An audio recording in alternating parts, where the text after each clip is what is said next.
राधे राधे। आज हम शुरू करेंगे हमारे ज्योग्राफी का एमसीक्यू। ये शुरुआत होगी आज, ठीक है। इस एमसीक्यू के माध्यम से आप अपना स्तर देखो कि आपकी तैयारी कैसे चल रही है। जो चीज़ थोड़ी बहुत थ्योरी में छूट गई हो उसे हम एमसीक्यू के माध्यम से कवर करेंगे। हर एक चीज़ बारीकी से हम एमसीक्यू के माध्यम से हर एक चीज़ को कवर करते हुए आगे बढ़ेंगे, ठीक है।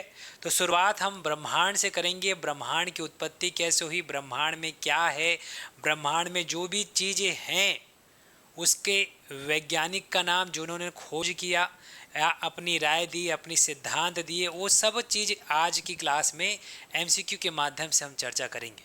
तो ये जियोग्राफी व्याख्याता की एमसीक्यू क्लास होने वाली है। आप व्याख्याता की तैयारी कर रहे हैं तो यहाँ से आप एमसीक्यू को एकदम स्ट्रॉन्ग बनाते चलो और इस स्ट्रॉन्ग करते हुए थ्योरी को भी साथ में पैरेलली पढ़ते चलो, ठीक है। ओके, बाकी जो अन्य कोर्स, किसी कोर्स में भी अगर ज्योग्राफी का विषय है उसके लिए भी ये फ़ायदेमंद होगी। तो क्लास सभी के लिए है, लेकिन मुख्य रूप से अगर देखोगे व्याख्याता, तो व्याख्याता के आधार पर ये प्रश्न होंगे। इसके अलावा अभी जो प्रश्न है ये सिंपल थोड़ा सा हो सकते हैं, फिर थोड़ा कूट वाले प्रश्न हम धीरे धीरे लेकर आएंगे, ठीक है। तो ये प्रश्न अगर आपसे बन जाता है मतलब आपका भूगोल विषय जिस भी कोर्स में है सब में बन जाएगा, ठीक। चलो तो स्टार्ट करें। चलो यहाँ पर सबका आंसर आना भी शुरू हो गया है। प्रेमदानी, सफ़ीरा, सभी का आंसर आना शुरू हो गया है और क्वेश्चन नंबर 1 का आंसर देना भी स्टार्ट हो गए हैं। तो यहाँ पर क्वेश्चन नंबर 1, ब्रह्मांड उत्पत्ति का मुख्य सिद्धांत किसे माना जाता है? तो सबका आंसर आ रहा है 1 का बी। चलिए भाई, बिल्कुल आप सभी का आंसर बिल्कुल सही है। करेक्ट आंसर होगा 1 का बी। बिग बैंग सिद्धांत या महाविस्फोटक सिद्धांत को ब्रह्मांड उत्पत्ति का मुख्य सिद्धांत माना जाता है, ठीक है। चलिए, सबको पता होगा इसका आंसर होगा बी, बिग बैंग सिद्धांत या महाविस्फोटक सिद्धांत, ठीक है। चलिए आगे बढ़ते हैं। किस वैज्ञानिक के अनुसार ब्रह्मांड पहले जैसा था आज भी वैसा ही है? ऐसा किस वैज्ञानिक ने कहा है? चलो मुझे बताओ कि ऐसा कौन सा वैज्ञानिक है जिन्होंने कहा कि ब्रह्मांड जैसे पहले था आज भी वैसे ही है। कुछ लोगों ने अलग अलग अपनी राय दी है, कुछ लोगों ने अपने तरीके से बताया, कुछ लोगों ने बोला कि ब्रह्मांड जैसे पहले था आज भी वैसे ही है। तो स्टीफन हॉकिंस ने कहा, आइंस्टीन ने कहा, हॉयल ने कहा या न्यूटन ने कहा? चलो देखते हैं। सोनिया बताओ भाई, इसका करेक्ट आंसर क्या होगा? तो ब्रह्मांड पहले जैसा था आज भी वैसा ही है, ये कहने वाले थे मिस्टर हॉयल, ठीक है। हॉयल का नाम याद रखना, ठीक है। तो यहाँ पर हॉयल को बहुत लोग जो है नहीं जानते होंगे, तो सुन लो। इन्होंने ही कहा कि ब्रह्मांड आज से पहले जैसे था आज भी वैसा ही है, ऐसा कहने वाला हॉयल था, ठीक है। और जो स्टीफन हॉकिंस है उन्होंने कहा था कि ब्रह्मांड पहले संकुचित होता है फिर फैलता है, ये प्रक्रिया चलते रहती है। तो ब्रह्मांड संकुचित होता है और फिर फैलता है। आज वर्तमान में ब्रह्मांड फैल रहा है, लेकिन आने वाले समय में फिर आएगा जब वो संकुचित होगा फिर फैलेगा। ऐसी प्रक्रिया चलते रहती है, ये स्टीफन हॉकिंस का कहना है। तो अभी फिलहाल इसके हिसाब से ब्रह्मांड जैसे पहले था आज भी ऐसा ही है, ये कहने वाले मिस्टर हॉल हैं। इसको याद रखना, करेक्ट आंसर सी होगा। बाकी आइंस्टीन का क्या कहना है? आइंस्टीन ने क्या कहा है बताओ? आइंस्टीन ने भी कुछ कहा है कि समय उमय, चलो खैर अभी क्वेश्चन आएगा समझ में आ जाएगा। चलिए अगला क्वेश्चन का आंसर बताइए। बिग बैंग सिद्धांत के अनुसार आज से कितने वर्ष पूर्व ब्रह्मांड एक बिंदु एकक पर था, एक एकक था? चलिए रितांजलि बताओ, क्वेश्चन नंबर 3 का सही उत्तर बताना है कि बिग बैंग सिद्धांत के अनुसार आज से कितने वर्ष पूर्व ब्रह्मांड एक बिंदु पर था जहां बहुत ज़्यादा तापमान, बहुत ज़्यादा घनत्व, डेंसिटी ज़्यादा थी, टेम्परेचर ज़्यादा था। ऐसा विस्फोट हुआ कि ये सेकेंड के थर्ड हिस्से पर, ठीक है, इसकी उत्पत्ति हो गई। ऐसा कहना है 0.3 सेकेंड के आसपास, ठीक। तो ऐसा इतनी तेज़ी से हुआ, सोचो सेकेंड तो ये हो गया, अब इस है ना सेकेंड के 0.3 पर ऐसा विस्फोट हुआ कि पूरा ब्रह्मांड बन गया, ठीक है, इसको आज भी वैज्ञानिक अभी भी सर्च मार रहे हैं कि सारी चीज़ें तो मार रहे हैं लेकिन ऐसा कैसे संभव है, ये सोचते ही, ठीक है, इसमें बहुत गहराई है, उसको समझने की कोशिश करोगे तो सेकंड के अंदर भी कई सेकंड, ठीक है, हम भले जिस सेकंड की स्पीड के साथ जी रहे हैं, ये स्लो मोशन में अगर चलाया जाए तो कई सेकंड और इसके अंतर्गत निकल जाएंगे, तो उसमें ब्रह्मांड की उत्पत्ति हुई है। तो समझ रहे हैं, कुछ लोगों का कहना है कि विस्फोट ऐसा हुआ कि मात्र 1.43 सेकेंड में ब्रह्मांड की उत्पत्ति हो गई, कुछ का कहना है कि सेकेंड का थर्डवे भाग पर ब्रह्मांड की उत्पत्ति हो गई। तो सब अपना अपना तर्क देते हैं, लेकिन ये घटना कब घटी, तो 13.7 अरब वर्ष पूर्व, आज से ब्रह्मांड की उत्पत्ति 13.7 अरब वर्ष पूर्व हुआ है। क्वेश्चन नंबर 3 का सही आंसर होगा बी। ठीक है, चलो, तो क्वेश्चन नंबर 3 का करेक्ट आंसर क्या होगा, बी होगा, 13.7 अरब वर्ष पूर्व। नेक्स्ट क्वेश्चन आपके सामने है, ब्रह्मांड की उत्पत्ति के साथ ही समय का प्रारंभ हुआ, यह कथन किस वैज्ञानिक से संबंधित है। चलो दामिनी बताओ कि ऐसा कौन है जिन्होंने कहा कि जब ब्रह्मांड की उत्पत्ति हुई उसके साथ समय का भी प्रारंभ हुआ। हॉकिंस ने कहा, हॉयल ने कहा, आइंस्टीन ने कहा या केपलर। ये सभी वैज्ञानिकों के नाम याद रखो, सब कहीं ना कहीं काम आने वाले हैं। केपलर कौन था ये भी पता होना चाहिए, आइंस्टीन तो नाम सुने ही होंगे, हॉयल का नाम अभी मैंने बताया ही है कि ब्रह्मांड जैसे पहले था आज भी वैसे ही है, हॉयल ने कहा। स्टीफन हॉकिंस ने क्या कहा कि ब्रह्मांड संकुचित होता है फिर फैलता है। अब यहाँ पर कौन है जिनका कहना है कि समय ब्रह्मांड की उत्पत्ति के साथ हुई, तो बिल्कुल करेक्ट आंसर होगा सी, बिल्कुल 4 का करेक्ट आंसर होगा सी। ब्रह्मांड की उत्पत्ति के साथ समय की उत्पत्ति हुई, ऐसा कहने वाले आइंस्टीन थे। चलो नेक्स्ट क्वेश्चन, सौरमंडल में वरुण ग्रह के बाद पाए जाने वाले क्षेत्र को क्या कहा जाता है।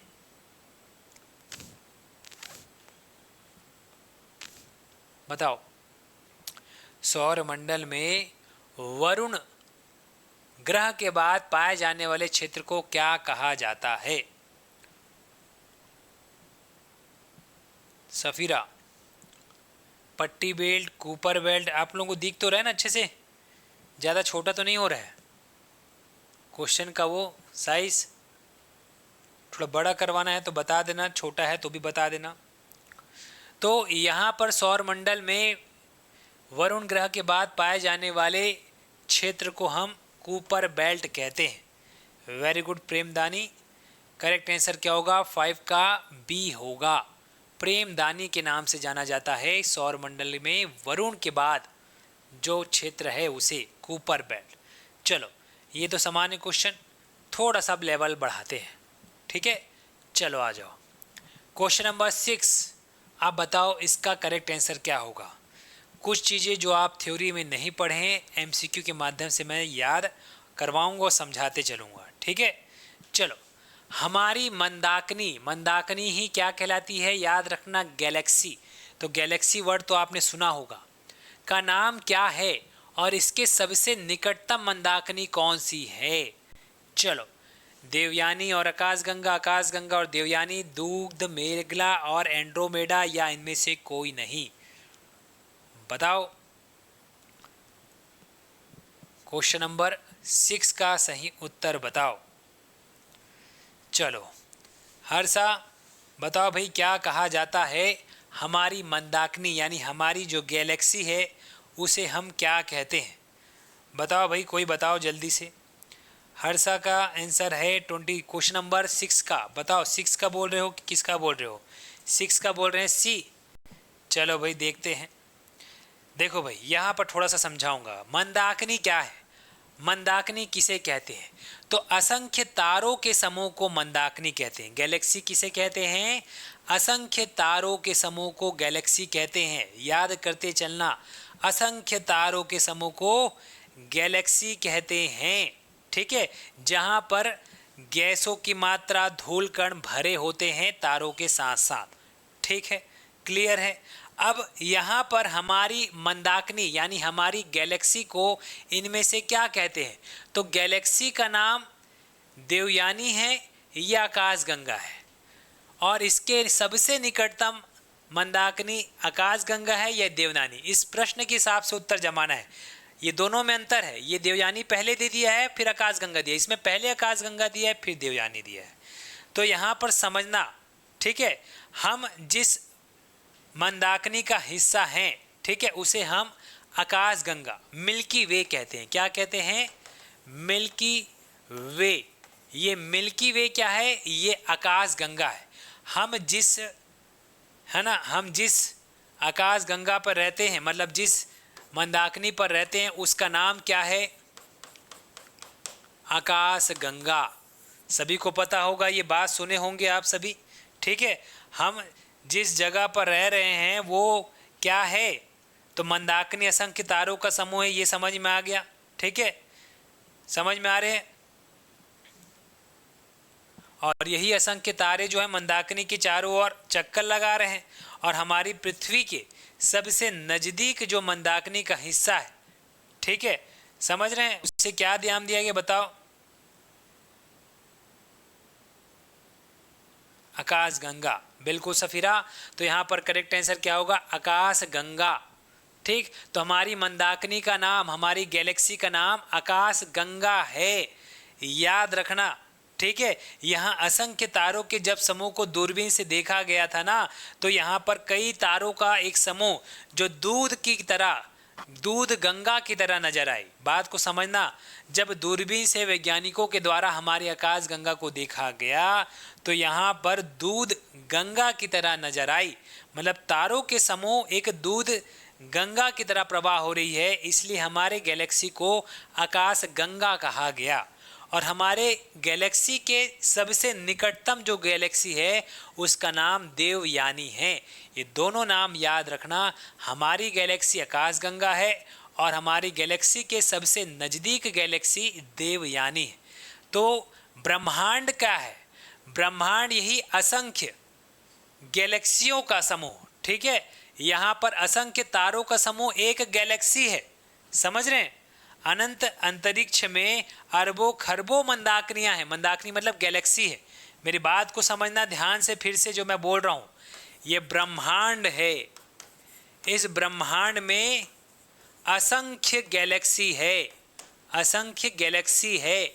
उस असंख्य, असंख्य मतलब लाखों करोड़ों अरबों की बात कर रहा हूँ, अरबों की बात कर रहा हूँ। सोचो क्या है ये दुनिया, ब्रह्मांड क्या है।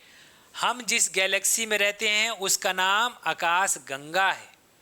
और हमारी आकाशगंगा में जान सकते हो, देख सकते हो सौर मंडल। उस सौर मंडल में सूर्य के साथ 9 ग्रह, 9 ग्रहों में हम एक ग्रह पृथ्वी।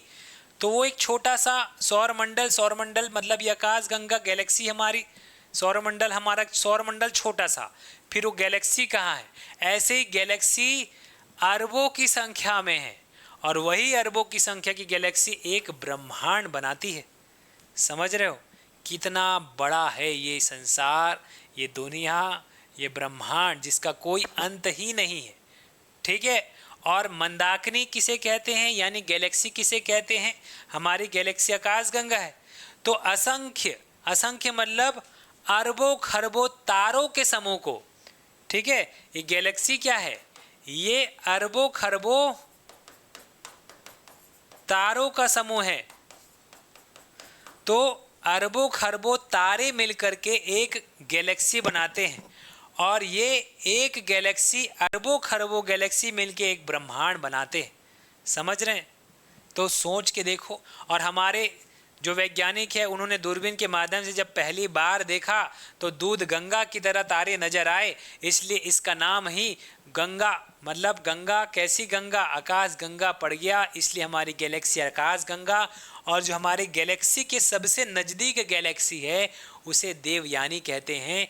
6 का बी होगा, ठीक है, याद हुआ। तो आकाश गंगा और देवयानी मतलब हमारी मंदाकिनी का नाम आकाश गंगा है। थोड़ा व्याख्या समझना। और इसके सबसे पास स्थित मंदाकिनी का नाम देवयानी यानी एंड्रोमेडा है, ठीक है। इंग्लिश में भी इस नाम को याद रखना, देवयानी एंड्रोमेडा, ठीक है।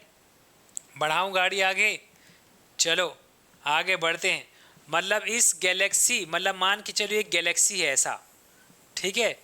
और इस गैलेक्सी में हमारा सौर मंडल है यहाँ पर, ठीक। और ये गैलेक्सी में असंख्य अरबों खरबों तारे हैं, यहाँ यहाँ यहाँ यहाँ यहाँ ऐसे अरबों खरबों तारे हैं। तब ये जा करके एक गैलेक्सी, मतलब इस अरबों खरबों तारों के बीच में हमारा सौर मंडल यहाँ, और इस सौर मंडल में यहाँ पर 9 ग्रह, यहाँ पर छोटू सा हमारा अस्तित्व देख रहे हो कहाँ है।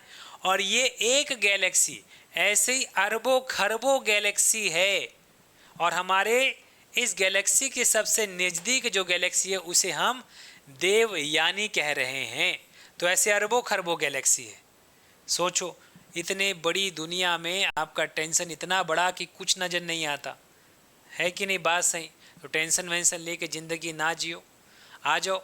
सूर्य को आकाश गंगा के केंद्र की एक परिक्रमा पूरी करने में लगभग कितना समय लगता है? अब सूर्य, आप सभी को पता है ना, सूर्य जो है आकाश गंगा के केंद्र, मतलब ये मैंने बोला एक गैलेक्सी है, ये गैलेक्सी है ऐसा, ठीक है। इस गैलेक्सी में हमारा सौर मंडल यहाँ पर बैठा है। तो ये सौर मंडल भी इस केंद्र के चारों ओर चक्कर लगा रहा है। और इस सौर मंडल में हमारी पृथ्वी इस सूर्य के चारों ओर चक्कर लगा रही है। इस तरीके से ये पूरा एक साथ चक्कर लगाते हुए चल रही है। तो ये जो हमारा सूर्य को इस आकाश गंगा की जो केंद्र है कि एक परिक्रमा, मतलब इसको एक परिक्रमा करने में लगभग कितना समय लगता है, जिसे हम ब्रह्मांड वर्ष कहते हैं? बताओ। बी लॉक कर दे, 7 का बी। चलो बता दे कि नहीं भाई, बी तो नहीं होगा, ठीक है। इसका करेक्ट आंसर होगा 25 करोड़ वर्ष, ए, ठीक है गीता। इसका सही उत्तर होगा 25 करोड़ वर्ष का समय लगता है। आप सभी को बता दूं कि हमारी जो सूर्य है ये 250 किलोमीटर प्रति सेकंड की रफ्तार से आगे बढ़ रहा है। 1 सेकंड 250 किलोमीटर चल दिया, ठीक है। अब तक तो आप लोग सुने होंगे कि पृथ्वी, पहले ये था वैज्ञानिकों का कहना है कि सूर्य पृथ्वी की चारों ओर चक्कर लगा रही है। फिर धीरे से आए केपलर, उन्होंने बोला कि नहीं भाई, पृथ्वी और अन्य ग्रह सूर्य की चारों ओर चक्कर लगा रही है। अब नई जानकारी ये भी याद रखना कि पृथ्वी सूर्य की चारों ओर चक्कर तो लगा ही रही है, लेकिन ये सूर्य भी इस आकाश गंगा के केंद्र के चारों ओर चक्कर लगा रही है, जो 250 किलोमीटर प्रति किलोमीटर की रफ्तार से बढ़ रही है। और इस आकाश गंगा के केंद्र को चारों ओर चक्कर लगाने में इसे जो समय लगता है उसे ब्रह्मांड वर्ष कहते हैं। और ये समय 25 करोड़ वर्ष। सोचो, सोच के देखो क्या है दुनिया। इतनी आपकी आयु हो जाए तो क्या होगा, समझ रहे हैं कैसे जी? हमारी पृथ्वी जो है ना, इस सूर्य, ये मान के चलो इस सूर्य है, तो ऐसे कई 109 पृथ्वी इस सूर्य के अंदर का समा जाएंगी। इतना बड़ा तो सूर्य है। ब्रह्मांड कितना बड़ा होगा सोच के देखो एक बार, ठीक है। तो याद रखना 25 करोड़ वर्ष सूर्य को आकाश गंगा के केंद्र के चारों ओर चक्कर लगाने में समय लगता है। सूर्य की स्पीड 250 किलोमीटर प्रति सेकंड है। चीज़ें याद करते चलना। 25 करोड़ वर्ष याद रखना, 250 किलोमीटर प्रति सेकंड की गति से आकाश गंगा के केंद्र की परिक्रमा कर रहा है, जिसमें उसे लगभग 25 करोड़ वर्ष समय लगता है। इसी अवधि को हम ब्रह्मांड वर्ष कहते हैं। जैसे प्रकाश वर्ष सुने हैं आपने, वैसे ब्रह्मांड वर्ष भी होता है, ठीक है। ये सारी चीज़ें जो आप लोग नहीं सुने, सबको MCQ के माध्यम से मैं भी आपको बताते चलूँगा, ठीक है। चलो अगला प्रश्न, सूर्य केंद्रीय सिद्धांत का प्रतिपादन सर्वप्रथम किस वैज्ञानिक द्वारा किया गया? देखो, इस चीज़ को अभी मैं इसलिए बता रहा हूँ क्योंकि यहाँ पर सूर्य केंद्रीय सिद्धांत के अनुसार ये था कि सूर्य सौर मंडल के केंद्र में है ना। ऐसा इस प्रिंसिपल के हिसाब से सूर्य इस सौर मंडल के केंद्र में है, ठीक है। अब आप सबको पता है सूर्य जो है किसके केंद्र में? सौर मंडल के केंद्र में स्थित है, तथा ग्रह सहित अन्य पिंड इसके चारों ओर चक्कर लगा रहे हैं, ठीक है। समझ रहे हैं? सूर्य केंद्रीय सिद्धांत का यही अर्थ है, सूर्य केंद्रीय सिद्धांत का यही अर्थ है कि सूर्य जो है वो सौर मंडल के केंद्र में स्थित है, ठीक है। सफीरा, ठीक। और इसके चारों ओर अन्य ग्रह चक्कर लगा रहे हैं।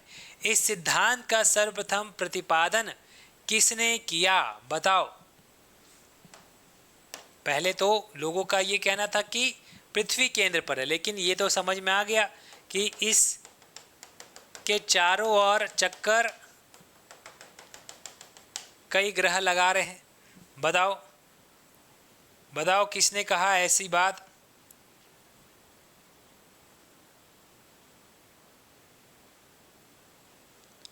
बता दो जरा। बी लॉक कर दे, निकोलस कॉपरनिकस। ठीक है, वेरी गुड, इसका सही उत्तर होगा बी। गीता, बात को सुनना, ये सूर्य केंद्रीय सिद्धांत, नाम में छुपा है कि सूर्य केंद्र पर है और अन्य ग्रह चारों ओर चक्कर लगा रही हैं, ऐसा कहने वाला बताने वाला निकोलस कॉपरनिकस है, जो 16वीं शताब्दी में बताया। ठीक है, एक मोटा मोटी अगर आप देख सकते हो तो ऐसा। लेकिन इससे पहले भू केंद्रीय सिद्धांत था। भू केंद्रीय सिद्धांत मैंने आपको बताया ना, इससे पहले भू केंद्रीय सिद्धांत था, जिसके अंतर्गत पृथ्वी को केंद्र पर माना जाता था। ये पृथ्वी है और चारों ओर सूर्य चक्कर लगा रही है, ऐसा पहले था। लेकिन बाद में निकोलस कॉपरनिकस आए और इन्होंने बात की और सुधार किया कि हाँ भाई, सूर्य केंद्र पर है और चारों ओर अन्य ग्रह चक्कर लगा रहे। लेकिन इन्होंने जो बात कही वो ये है कि ये वृत्ताकार चक्कर लगा रही है, ऐसा इन्होंने कहा। ऐसा किसने कहा? निकोलस कॉपरनिकस ने। ठीक है, चलो अगला प्रश्न देखना, समझना, अभी सुन लो। ये निकोलस कॉपरनिकस ने 16वीं शताब्दी में निकोलस कॉपरनिकस ने सबसे पहले सिद्धांत दिया कि सूर्य ब्रह्मांड यानी सौर मंडल के केंद्र में है और पृथ्वी सहित अन्य ग्रह इसके चारों ओर चक्कर लगा रहे हैं, ऐसा कहने वाला निकोलस कॉपरनिकस था। अगला क्वेश्चन ध्यान से समझना, किस वैज्ञानिक ने कॉपरनिकस के सिद्धांत में संशोधन किया और बताया कि ग्रहों का परिक्रमण पथ वृत्ताकार नहीं बल्कि दीर्घ वृत्ताकार है। मतलब ये सूर्य है,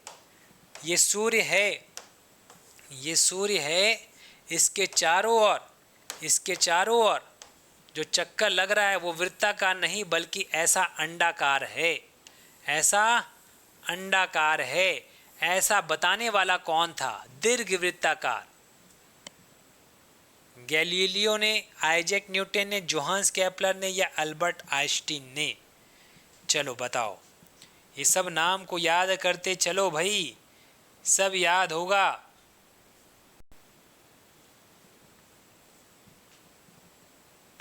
चलो मैं बता दूं कि यहाँ पर सूर्य के चारों ओर पृथ्वी वृत्ताकार फॉर्म में नहीं, इस पर संशोधन किया और 17वीं शताब्दी में जॉन्स केपलर ने बताया कि ये वृत्ताकार नहीं बल्कि दीर्घ वृत्ताकार एलिप्टिकल फॉर्म में ये चक्कर लगा रहा है। ठीक है, परफेक्ट सर्कल नहीं है, ये दीर्घ वृत्ताकार है, ऐसा अंडाकार। समझ रहे हैं? ऐसा बताने वाले कौन हैं? जोहान्स केपलर है। ठीक है, जोहान्स केपलर। चलो, तो जोहान्स केपलर ने 17वीं शताब्दी में केपलर ने कॉपरनिकस के सिद्धांत का संशोधन किया। तो दोनों नाम याद रखना, कॉपर और केपलर। ठीक है, तो एक कॉपर है, ऐसा देखो कॉपर, ऐसे नाम को याद रख लो, और एक केपलर है।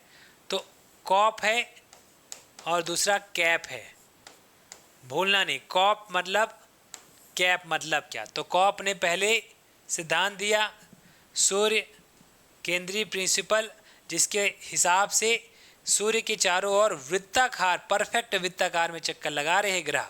लेकिन इसको संशोधन करके केपलर आए और बोले कि ये परफेक्ट वृत्ताकार नहीं बल्कि दीर्घ वृत्ताकार अंडाकार फॉर्म में चक्कर लगा रहा है। ठीक है, तो क्लियर है। चलो अगला प्रश्न आ जाओ, सूर्य के रासायनिक संगठन में हाइड्रोजन और हीलियम गैसों का प्रतिशत कितना है? आप सभी को बता दूं कि सूर्य है ना, जो सूर्य का रासायनिक जो संगठन है, केमिकल कंपोजिशन ऑफ सन जो है, वो कितना प्रतिशत हाइड्रोजन और कितना प्रतिशत हीलियम गैसों का मिश्रण है? बताओ। तो सूर्य जो है बहुत गर्म गोला है, ये गैसों का एक समूह, गैसों का गोला है, ठीक है। इसमें कितना प्रतिशत हाइड्रोजन है और कितना प्रतिशत हीलियम है, बताओ।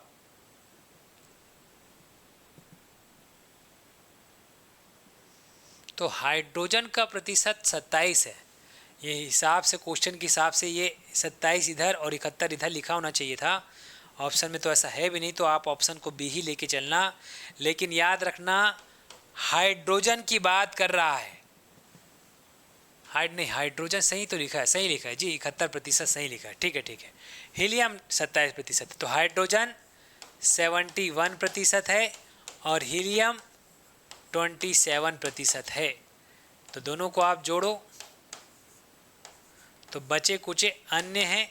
लेकिन इस सूर्य में हाइड्रोजन की प्रतिशत रासायनिक कंपोजिशन अगर देखें, दोनों का रासायनिक एक संगठन देखें, तो 71% हाइड्रोजन है और 27% हीलियम है, ठीक है। समझ में आ रही बात। बाकी शेष जो भाग है, ठीक है, वो अन्य गैसों का मिश्रण है, ठीक। तो 10 का करेक्ट आंसर क्या होगा, बी होगा। वेरी गुड, 10 का बी होगा। प्रेमदानी आ जाओ, बता देते हैं कि सूर्य गर्म गैसों का एक गोला है, ठीक है, जिसमें मुख्य रूप से 71% हाइड्रोजन है और 27% भाग हीलियम गैस से बना है और शेष अन्य भारी तत्व हैं, ठीक है। क्लियर यहाँ तक। तो शेष जो भारी तत्व है ना, ये लगभग 70 तत्व होंगे इसमें। जो मात्र जो 2% बच गए ना, ये इसमें लगभग शेष 70 एलिमेंट है सूर्य में। लेकिन मुख्य रूप से सूर्य गैसों का एक गोला जिसमें हाइड्रोजन और हीलियम है। हाइड्रोजन 71 और हीलियम 27% है। चलो आ जाओ भाई, अगला प्रश्न। अब थोड़ा सा डीप में जाते हैं।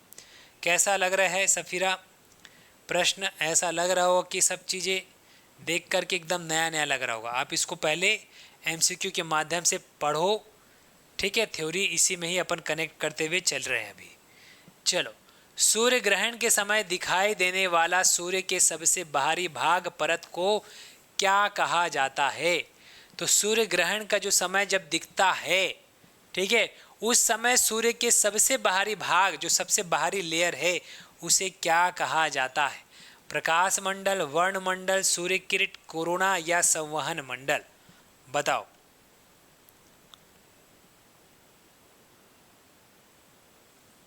बताओ।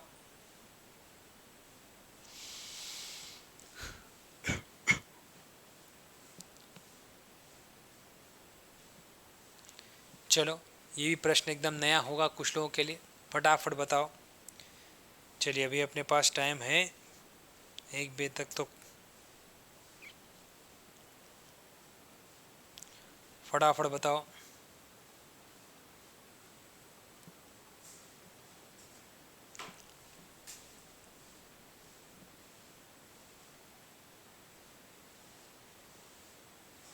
देखो मोहित 11 का सी बता रहे हैं। वेरी गुड मोहित, मैं बिल्कुल क्लियर कर दूं कि बिल्कुल आपने सही कहा।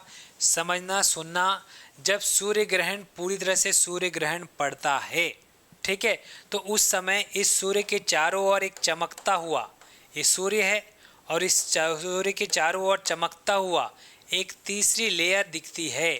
इसी तीसरी लेयर को जो हम कहते हैं सूर्य किरण या कोरोना कहते हैं, ठीक है। तो सूर्य ग्रहण के समय दिखाई देने वाली सूर्य की सबसे बाहरी परत, जो तीसरी परत होती है, इसे क्या कहते हैं? इसे सूर्य किरण या कोरोना कहते हैं। याद रखना इस बात को, ठीक है। क्लियर है? सूर्य किरण क्या है कभी पूछे तो सूर्य के बाह्य मंडल की जो तीसरी परत है, उसी को ही ये सूर्य किरण कहा जाता है, ठीक है। तो यहाँ समझना कि सूर्य किरण जो है सूर्य के बाह्य मंडल की तीसरी और सबसे बाहरी परत है। समझ में आई बात? जो केवल पूर्ण सूर्य ग्रहण के समय ही चमकीले मुकुट की तरह दिखाई देती है। चमकीले मुकुट मतलब एक मुकुट के समान दिखाई देती है, ठीक है। जहाँ पर जो हाइड्रोजन और हीलियम गैसें होती है ना, उसकी सफ़ेद धाराएं निरंतर उत्सर्जित होते हुए दिखाई देती है। तो हाइड्रोजन और हीलियम की गैसें जो हैं, इसकी सफ़ेद धाराएं निरंतर उत्सर्जित होते हुए दिखती है तीसरी परत में। ये सूर्य ग्रहण के समय ही आपको देखने को मिलता है, ठीक है। और इसी को सौर पवन के नाम से भी जाना जाता है। चल अगला प्रश्न आ जाओ। पृथ्वी के ध्रुवों पर दिखाई देने वाली अद्भुत प्रकाश अरोरा बोरलिस उत्तरी ध्रुव और अरोरा ऑस्ट्रेलिस दक्षिणी ध्रुव का मुख्य कारण क्या है? चलो भाई बताओ।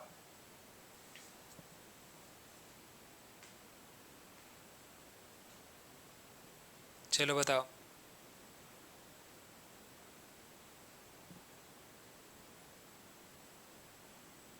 बताओ। देखो हमारी जो पृथ्वी है, ठीक है सफ़ीरा, हमारी जो पृथ्वी है उस पृथ्वी का जो नॉर्थ पोल है और साउथ पोल है, ये जो पृथ्वी है इसका नॉर्थ पोल और जो साउथ पोल है, ठीक है, यही बोल रहा है पृथ्वी के ध्रुव पर दिखाई देने वाली अद्भुत प्रकाश अरोरा उत्तरी ध्रुव और अरोरा ऑस्ट्रेलिस दक्षिणी ध्रुव का मुख्य कारण क्या है? सूर्य की पराबैंगनी किरणें हैं, सौर पवन का पृथ्वी के वायुमंडल व चुंबकीय क्षेत्र से संपर्क है, सूर्य किरण का तापमान है, या प्रकाश मंडल में होने वाले विस्फोट है। तो इसका मुख्य कारण क्या है, यही पूछ रहा है। तो हमारी पृथ्वी के उत्तरी और दक्षिणी पोल पर एक प्रकाश पुंज नजर आती है, ठीक है सफ़ीरा, एक प्रकाश पुंज नजर आती है। और उसी प्रकाश पुंज को जो हम बता रहे थे अभी कि सूर्य की जो बाहरी परत है, तीसरी परत है, जो तीसरी परत है जिसे हम क्या कहते हैं, सूर्य किरण या कोरोना कहते हैं, उसी में हाइड्रोजन और हीलियम की एक दूध के समान, मतलब उसकी एक पवन चलती है, और उसी गर्म पवन को हम सौर पवन कहते हैं। इसी सौर पवन के कारण पृथ्वी के वायुमंडल व चुंबकीय क्षेत्र से संपर्क में ये हमको अद्भुत प्रकाश पुंज नजर आती है, जिसे हम अरोरा बोरलिस और अरोरा ऑस्ट्रेलिस कहते हैं। ये बात को समझना मैंने क्या कहा आप लोगों को, ठीक है, क्लियर है। तो कोरोना से निकलने वाली एक सौर पवन है, कोरोना जो सूर्य की तीसरी परत जिसका नाम सूर्य किरण मैंने बताया या कोरोना बताया, उससे निकलने वाली सौर पवन ही है। इसका इफेक्ट हमारे पृथ्वी के नॉर्थ और साउथ पोल पर देखने को मिलता है। समझ में आई बात, ठीक है। जब कभी भी ये सौर पवनें हमारे पृथ्वी के वायुमंडल नॉर्थ पोल और साउथ पोल पर प्रभाव डालती है, संपर्क में आती है, तो उस समय उत्तरी और दक्षिणी ध्रुव पर एक प्रकाश पुंज नजर आती है। इसी प्रकाश पुंज को अरोरा बोरलिस और दक्षिण के अरोरा ऑस्ट्रेलिस कहते हैं। तो इस बात समझ में आया कि नहीं आया, पहले ये बताओ। चलो तो यहाँ पर इसको थोड़ा सा थ्योरी फॉर्म में हल्का सा देख लो। यहाँ पर देख लो, सौर पवन का पृथ्वी के वायुमंडल व चुंबकीय क्षेत्र से संपर्क में आना, यानी सूर्य की कोरोना परत से निकलने वाली सौर पवन। अभी भी मैंने बोला कि सूर्य की तीसरी परत जो है वो क्या है, सौर पवन है। तीसरी परत जो है वो कोरोना परत है, वहाँ से क्या निकल रही है, हाइड्रोजन और हीलियम के फॉर्म में सौर पवनें जब पृथ्वी के ऊपरी वायुमंडल और चुंबकीय क्षेत्र के संपर्क में आएगी तो दोनों ध्रुवों पर रंग बिरंगे प्रकाश पुंज नजर आती है। बात समझ में आई? तो इसको समझना है, ये सूर्य है, ये पृथ्वी है, यहाँ पर इस सूर्य की तीसरी परत जिसे हम कोरोना कहते हैं, यहाँ से निकलने वाली ये सौर पवन जब पृथ्वी के वायुमंडल और चुंबकीय क्षेत्र के संपर्क में आती है तो यहाँ पर एक चमकता हुआ प्रकाश पुंज दिखता है, जो नॉर्थ पोल और साउथ पोल में दिखता है। इसी प्रकाश पुंज को ही तो हम अभी मैंने बताया, इसी को अरोरा बोरलिस नॉर्थ पोल वाले को कहते हैं और अरोरा ऑस्ट्रेलिस साउथ पोल वाले को कहते हैं। ये प्रकाश पुंज है चमकता हुआ, ठीक है। तो कभी प्रश्न ये भी पूछ सकता है कि दक्षिणी ध्रुव के प्रकाश पुंज को क्या कहते हैं, तो अरोरा ऑस्ट्रेलिस याद रखना, और एक अरोरा बोलिसिस याद रखना। तो ऊपर में बोर है, नीचे में आष्ट्र है, ठीक है। ये पृथ्वी के ऊपर में नॉर्थ पोल में ये बोर को याद रखना और नीचे में आष्ट्र को याद रखना। आस्ट्रलिसिस, बोलिसिस, ठीक है। ये ऊपर, ये नीचे, ठीक है। ये प्रकाश पुंज है, यही दोनों ध्रुवों पर रंग बिरंगा प्रकाश पुंज दिखाई देता है। कब?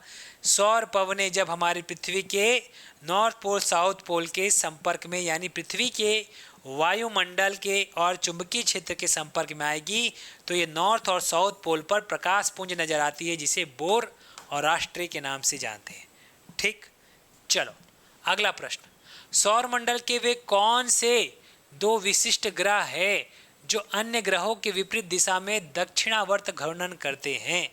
चलो भाई बताओ, ऐसे कौन से दो विशिष्ट ग्रह हैं? इसको तो बताया गया है, बताओ फटाक से, कौन से वो दो ग्रह हैं?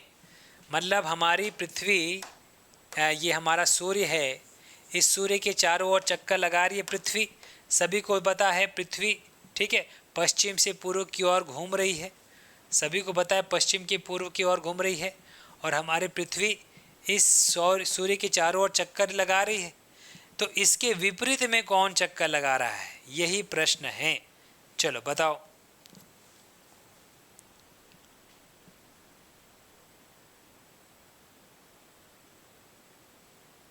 चलो बताओ।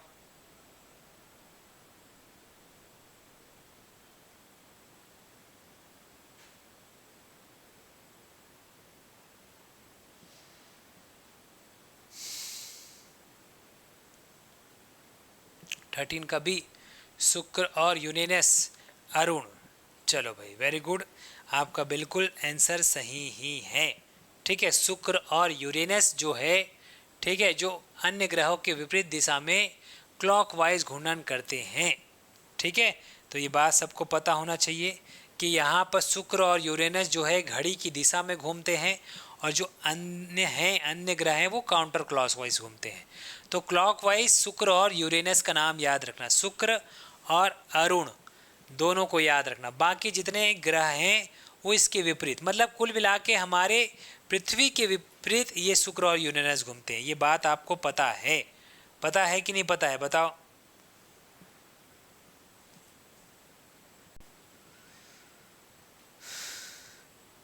तो याद रखना सोनिया, गीता, मोहित, दामिनी, कि हमारे इस सौर मंडल में सूर्य बीच में है, चारों ओर ग्रह चक्कर लगा रही है, जिसमें दो ग्रह शुक्र और यूरेनस घड़ी की सुई की दिशा में घूमती है, और जितने अन्य ग्रह हैं सब उसके विपरीत घूमती है। तो केवल शुक्र और यूरेनस को याद रखना, ठीक है। चलो तो इसको थोड़ा सा थ्योरी देख लो। यहाँ पर सौर मंडल के अधिकांश ग्रह वामावर्त मतलब काउंटर क्लॉकवाइज घूमते हैं, लेकिन शुक्र और यूरेनस अरुण, यूरेनस मतलब अरुण, दो ऐसे अपवाद ग्रह है जो घड़ी की सुई की दिशा यानी क्लॉकवाइज घूर्णन करते हैं।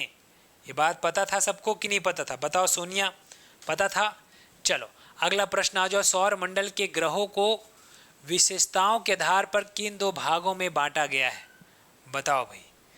सौर मंडल के ग्रहों को विशेषताओं के आधार पर मैंने बताया है कि सौर मंडल में सूर्य के चारों ओर जितने भी ग्रह चक्कर लगा रहे हैं उसमें कुछ गैसीय ग्रह है, कुछ पार्थिव ग्रह है, मतलब दो भागों में बांटा गया है, ठीक है। तो ये ग्रह कौन से हैं? गैसीय ग्रह और बर्फीले ग्रह है, या पार्थिव ग्रह या बृहस्पति ग्रह है, या आंतरिक ग्रह एवं चट्टानी ग्रह है, या बाह्य ग्रह एवं गैसीय ग्रह है? क्या है बताओ।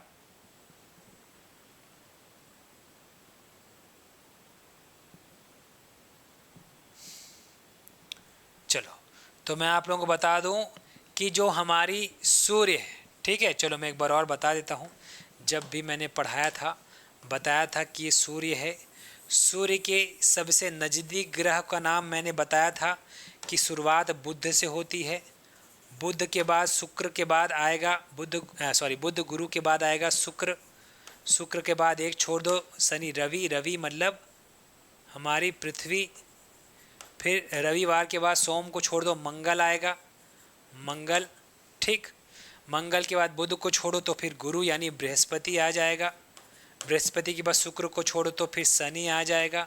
शनि के बाद रवि को छोड़ो तो सोम, सोम ओम तो है नहीं। उसके बाद अरुण और वरुण, ठीक है, अरुण और वरुण आ जाते हैं। तो यहाँ पर आप लोगों को मैंने बताया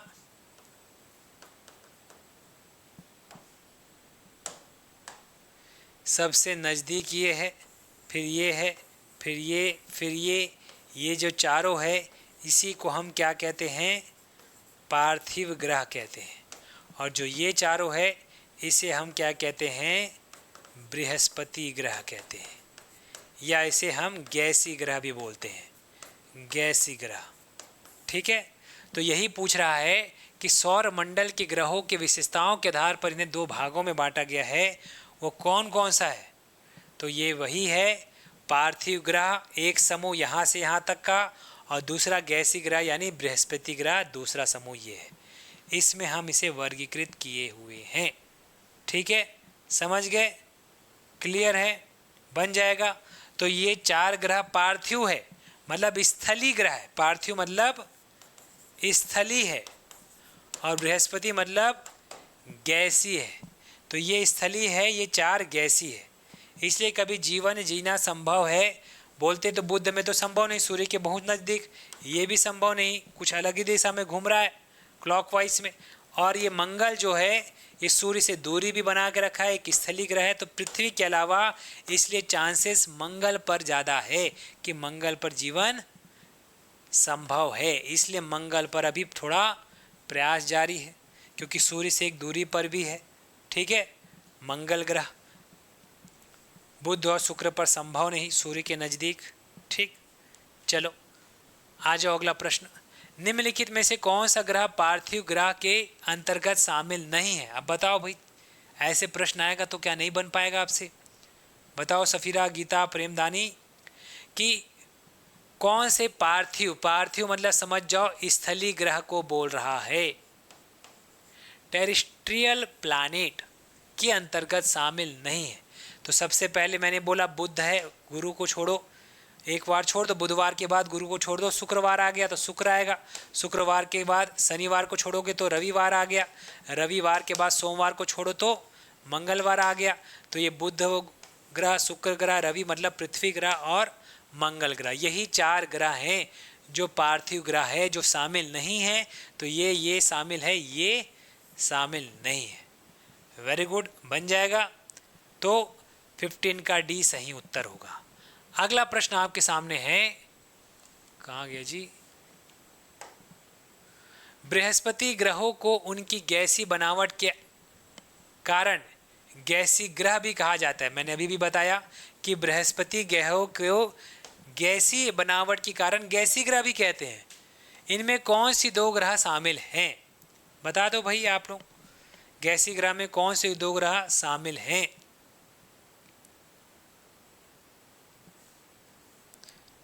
चलो, तो बृहस्पति ग्रहों को उनकी गैसी बनावट के कारण गैसी ग्रह भी कहा जाता है। इनमें कौन से दो ग्रह शामिल हैं? तो यहाँ पर तो ये नहीं है, ना ही ये कुछ प्रश्न गड़बड़ लग रहा है। लो भाई बताओ, क्या ग्रह गड़बड़ है और क्या गड़बड़ लग रहा है, बताओ। देखो यहाँ पर थोड़ा सा मैं डिटेल में जाऊँगा, ठीक है। अब ये प्रश्न थोड़ा सा गड़बड़ भी लग सकता है आप लोगों को, लेकिन थोड़ा सा मैं डिटेल में जाऊंगा। अभी तक मैंने आप लोगों को एक बात बताया था कि ये सूर्य है, सूर्य के सबसे नज़दीक जो चार ग्रह हैं वो सब पार्थिव ग्रह हैं। बुध ग्रह है, शुक्र है, पृथ्वी है और मंगल है, ये पार्थिव ग्रह कहलाते हैं। इसे हम क्या कहते हैं? पार्थिव ग्रह भी बोलते हैं और स्थली ग्रह, ये याद हो गया। इसके बाद के ग्रह बृहस्पति ग्रह कहलाते हैं। तो ये बृहस्पति, ये शनि, इसके बाद अरुण है और वरुण है। इस बृहस्पति ग्रहों में सब गैसी ग्रह तो है, लेकिन मुख्य रूप से ये दोनों को हम गैसी ग्रह कहते हैं, जबकि ये दोनों को हम बर्फीले ग्रह भी कहते हैं, बर्फीले ग्रह। तो थोड़ा डीप में अगर जाएगा हालांकि ये सब गैसीय अवस्था में हम एक साथ भी बोल देते हैं, लेकिन अगर केवल गैसीय में जाओगे तो ये वाला बृहस्पति और ये वाला शनि ये गैसीय ग्रह है, और ये अरुण और ये वरुण ये बर्फीले ग्रह भी कहलाते हैं। समझ में आई बात क्या बोला मैं? क्लियर है या नहीं है? ठीक है, ओके। तो इस हिसाब से करेक्ट आंसर क्या होगा? बृहस्पति और शनि होगा।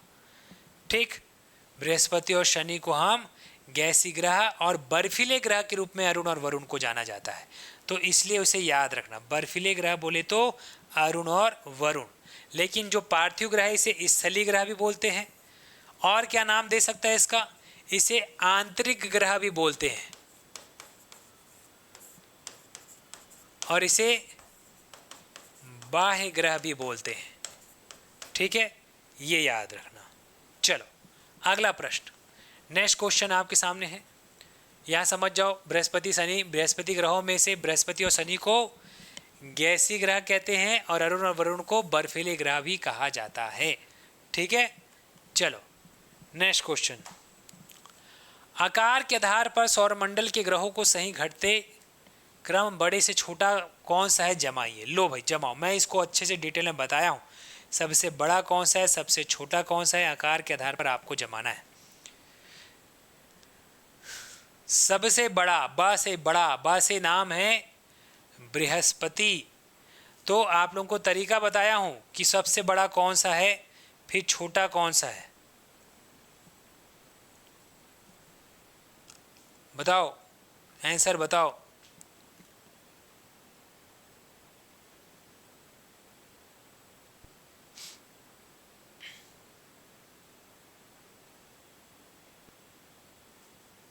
चलो मैं ही बता दूं, याद रह जाए ऐसा याद करना है आपको। ठीक है,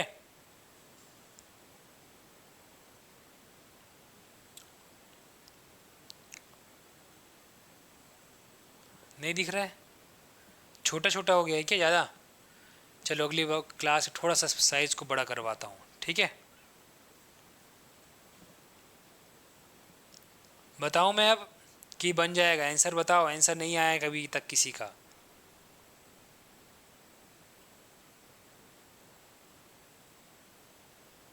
चलो मैं बताता हूँ।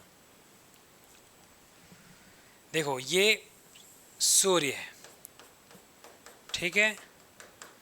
सूर्य से 4 ग्रह जो आंतरिक ग्रह कहलाते हैं, 1 2 3 4। उसके बाद 4 ग्रह जो बाह्य ग्रह हैं, 1 2 3 4।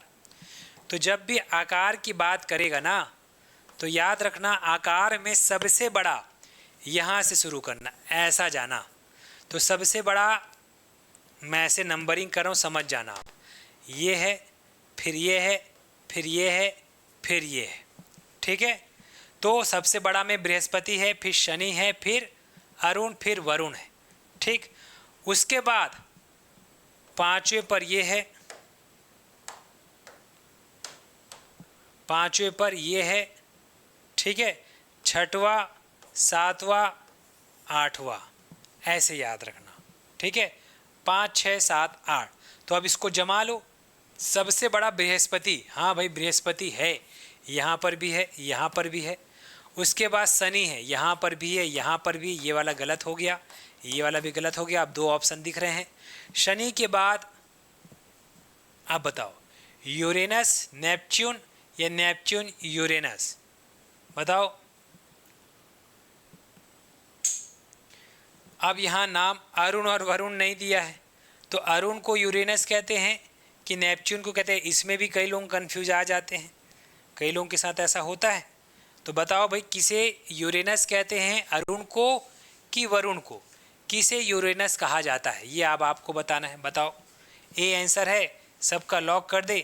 तो अरुण, याद रखना अरुण नाम में ही दिख रहा है रन, तो इसको भूलना नहीं। अरुण को हम रन रन यूरेनस कहते हैं, और नेपच्यून मतलब वरुण को कहते हैं। ठीक है, तो रन लास्ट में, वरुण के लास्ट में ऊन है, ऊन, हालांकि यहाँ पर भी ऊन आएगा, कंफ्यूज हो गए, लेकिन यहाँ पर आप लोग, अच्छा इसमें भी वरुण अरुण मैच खा जा रहा है, तो फिर गड़बड़ हो जाएगा कि भाई सर इसमें भी तो ऋण है, इसमें भी ऋण है, इसमें भी ऋण है, गड़बड़ा जाओगे, है ना। तो यहाँ पर अरुण यू, फिर नेपच्यून लास्ट में, इसमें कंफ्यूज होते हैं इसलिए मैं इसको कनेक्ट कर रहा हूँ। पहले ए आएगा, फिर अल्फ़ाबेट के हिसाब से वी आएगा, पहले अरुण आएगा, उसके बाद क्या आएगा, वरुण आएगा, और अरुण पहले आएगा तो अरुण मतलब आप पहले, आप मतलब यू, ठीक है। तो पहले यू आएगा, फिर है उसके बाद नेपच्यून, मतलब उसके बाद वरुण से वी मतलब हम आएंगे। एक तरीके से आप कनेक्ट करोगे तो आप कनेक्ट करना अरुण और यू मतलब आप पहले, ठीक है। तो यहाँ पर कनेक्ट करोगे तो पहले यूरेनस, फिर नेपच्यून, यहाँ तक क्लियर हुआ। उसके बाद पांचवा पृथ्वी है, छठवां शुक्र है, सातवां मंगल है, आठवां बुध है। तो बड़े से छोटे के आकार को कभी जमाने बोले तो ऐसा होगा, ठीक है। चलो अगला प्रश्न आ जाओ। अगला प्रश्न है, सामान्यतः पृथ्वी से औसत दूरी के आधार पर ग्रहों का बढ़ता हुआ क्रम क्या है। तो पृथ्वी से औसत दूरी के आधार पर ग्रहों का बढ़ता हुआ क्रम क्या है।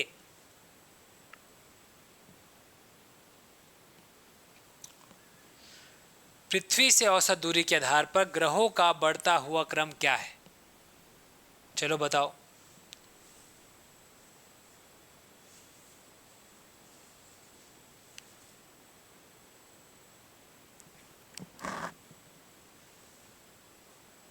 पृथ्वी से औसत दूरी के आधार पर पूछ रहा है, ठीक है।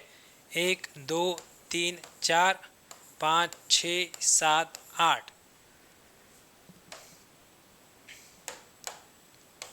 ये पृथ्वी है। पृथ्वी से औसत दूरी के आधार पर ग्रहों का बढ़ता हुआ क्रम, चलो तो यहाँ पर आप क्या लगाना चाहोगे।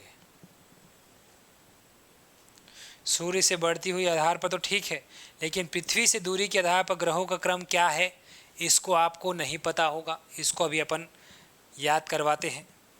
सबसे नज़दीक, ठीक है, देखो मैं यहाँ पर याद करवा देता हूँ अभी, ताकि आपको दिक्कत ना हो बाद में। सबसे नज़दीक जो है पृथ्वी के वो है शुक्र। तो ये है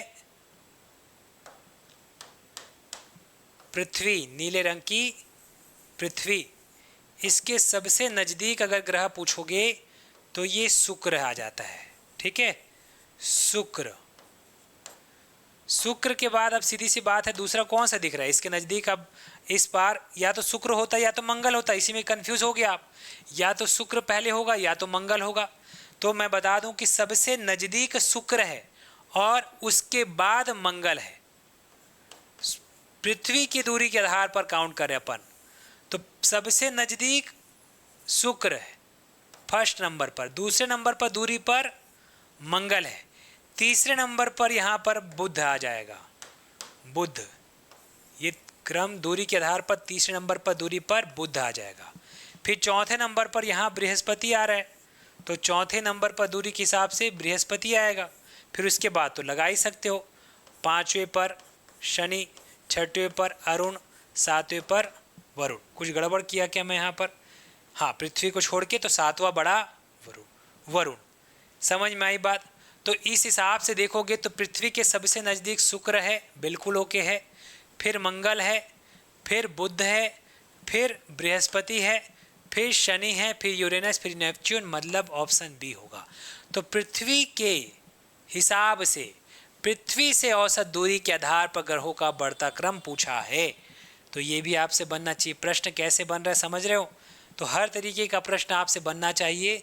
पृथ्वी से औसत दूरी के आधार पर ग्रहों का बढ़ता हुआ दूरी, सबसे नज़दीक शुक्र, इसलिए शुक्र को पृथ्वी की जुड़वा बहन भी बोलते हैं। कई चीज़ें इसे मैच खाती है, ठीक है, जुड़वा बहन है। शुक्र सबसे नज़दीक, फिर मंगल, फिर बुध, फिर गुरु, उसके बाद तो समझ ही आ जाएगा दूरी, ठीक है। चलो अगला प्रश्न है, किस खगोलीय स्थिति में शुक्र की जगह मंगल पृथ्वी का सबसे निकटतम ग्रह बन जाता है। ऐसा स्थिति आता है क्योंकि ये सारे ग्रह जो हैं सूर्य के चारों ओर चक्कर लगा रहे हैं। तो ऐसा कब होता है? जब पृथ्वी और मंगल सूर्य के एक ही तरफ हो तथा शुक्र दूसरी तरफ हो जाए। बात समझ रहे हो? ऐसी कौन सी स्थिति आती है बताओ? अंडाकार पथ में भ्रमण कर रहे हैं तो ऐसी स्थिति तो आएगी ही।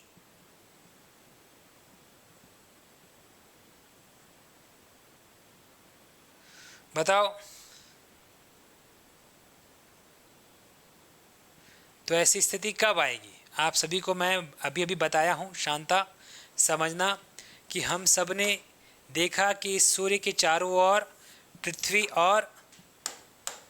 पृथ्वी और अन्य ग्रह चक्कर लगा रही है।